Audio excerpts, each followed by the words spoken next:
May babalita ko po sa inyo na ang passport po ni Saldico ay kanselado na.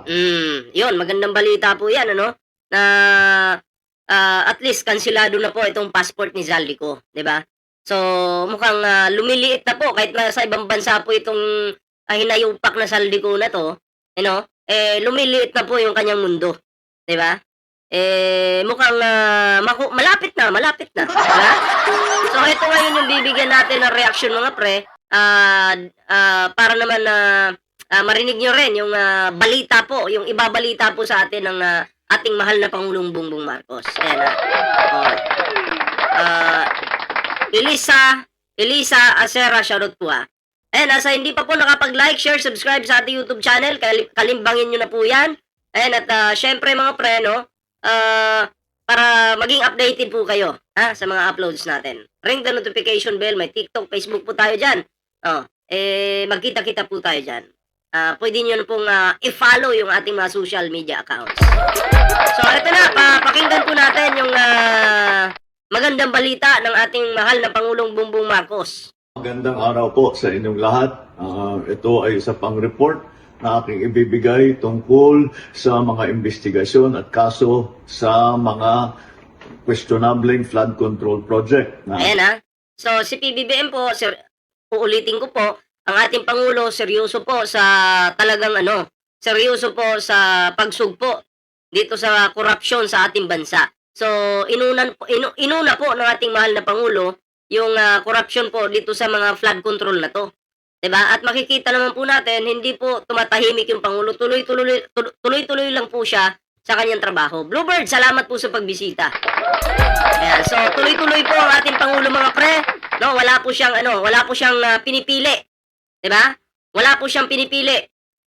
Malapit man sa buhay niya, sa mag-anak, basta mali ka, talagang tatamaan ka. Veneranda Estupito, shoutout po tuloy natin. Kung nakita, may babalita ko po sa inyo na ang passport po ni Saldico ay kanselado na. Ayun, yung magandang balita. Kanselado na po yung passport nitong si Raulong Saldico na to, no? Dapat lang. At dapat sana Saldico, no? Hindi mo na, yung sumuko ka na lang ng ng maaga. Noon pa lang sana sumuko ka na para yung tingin sa'yo ng taong bayan, hindi naman kumbaga hindi masyadong, kasi ngayon galit na galit ang taong bayan sa iyo di ba? Kung sumuko ka sana ng kusa, di ba? Sana nabawasan man lang yung galit ng mga Pilipino sa iyo. Pero wala di ba? Duwag ka. Wala kang bilang, wala kang silbi. Kaya in-instructionan ko na ang Department of Foreign Affairs, pati ang PNP, na makipag-ugnayan sa ating mga embassy sa iba't ibang bansa para tiyakin na hindi maaring magtago itong ating hinahabol na magtago doon sa kanilang bansa. At kung baka mamaya magtago yan doon. So, dapat lang talaga, tutukan na po itong si Saldico, no? Dapat hindi po ito makapagtago, di ba? Kasi, salot po ito. Kung nasan man po ito ngayon si Saldico, tandaan nyo, salot po yung tao na yan. Magnanakaw, di ba? Walang bilang. Nararapat lang po siya na manirahan po sa kulungan. Hindi po sa labas ng kulungan. Kundi sa loob lang po siya nararapat. Di ba? Kasi kupal po yung tao na yan. sakali man ay siya'y pupunta ron, ay i-report sa atin para naman ay At saka maibalik. syempre, dapat yung ating mga kapwa Pilipino dyan sa ibang bansa, magmasid-masid po kayo dyan. Pag nadaanan nyo si Saldico, i-video nyo, i-live nyo po. Maganda po yan para malaman po agad kung nasaan ang putang inang yan.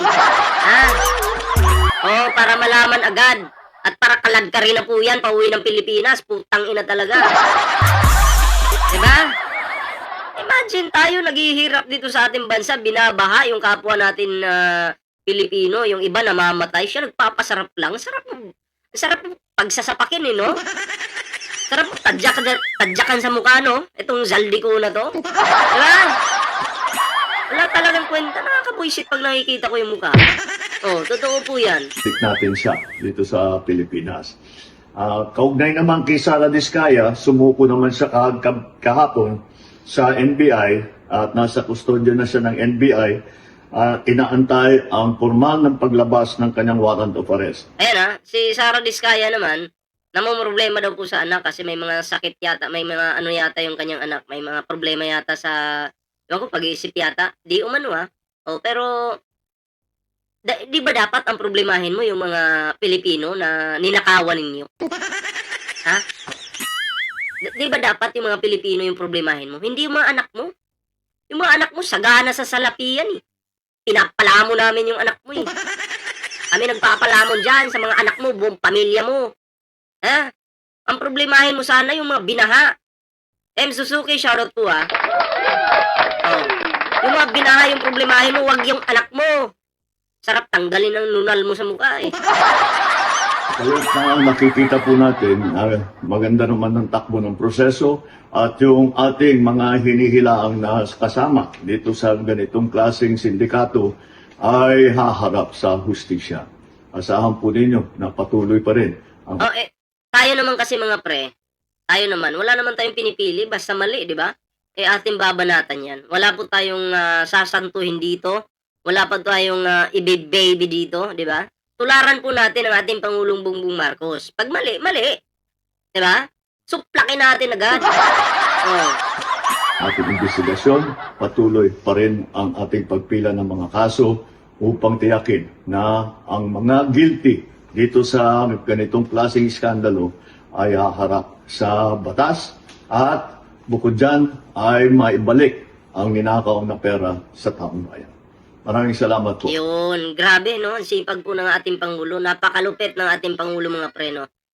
Professional po talaga pag nagtrabaho ang ating Pangulo. Hindi niya po binabypass yung ating batas, no. Dinadaan po niya lahat sa tamang proseso. Ganon. Si Digong kasi noon, iba. Pag tropa niya, kaibigan niya, 'di ba? Ibabypass po yung batas at maliligtas po yung kanyang mga tropa. Pero pag kalaban niya at kahit walang kasalanan yung kalaban niya, siya naman umamin eh. Nagtatanim siya ng ebidensya. 'Di ba? Mahilig siya magtanim ng ebidensya kaya at least, 'di ba? Nalaman natin na ganun pala yung mga Duterte. Tanim ebidensya pala. Tanim ebidensya. So, at least inamin ni Digong 'yan. At least nagpakatotoo si Digong. Kaya nga lang nagmukha siyang tanga doon. Siguro nakapintanil siya nung time na yon. Nakapintanil, malakas yung tama, kaya umamin. Di ba? Umamin, napaamin yung tatay niyo. tas ang depensa pa ng mga DDS, hindi nagpipintanil yung tatay namin, hindi adik yung tatay namin. Si Digong na nga mismo yung naglaglag sa sarili niya, pagtatanggol niyo pa, mga bobo talaga. Hindi talaga nag-iisip itong mga putong lupang mga DDS na to, mga basura talaga. Diba? Alam mo, yung mga basura mga tulad nyo, tumabi nga kayo, hindi namin kayo ka-level. Okay ng inan nyo. Diba? Basura kayo sa totoo lang. Amuyin nyo nga yung sarili mo, nangangamoy Duterte kayo. Amuyin nyo, okay ng inang... Naku, huwag nyo akong gigigilin baka mamaya masunog kayo. Hindi pa nasusunog. Sunog na yung buto nyo. Susunugin ko kayo ng pera ko. Sunog na yung buto nyo, hindi ba naubos yung pera ko? Di ba? Bago po tayo mag-move sa next topic mga pre, kung bago pa lang dito sa ating YouTube channel, huwag kalimutan mag-like, share, and subscribe para naman po maging updated ka sa mga uploads natin. Ayan. Siyempre may TikTok, may Facebook po tayo dyan. Sana po yung supportahan yung ating mga social media account. So, ayan, move na po tayo dito sa next topic natin. Shoutout po dito sa walang jacket. Okay?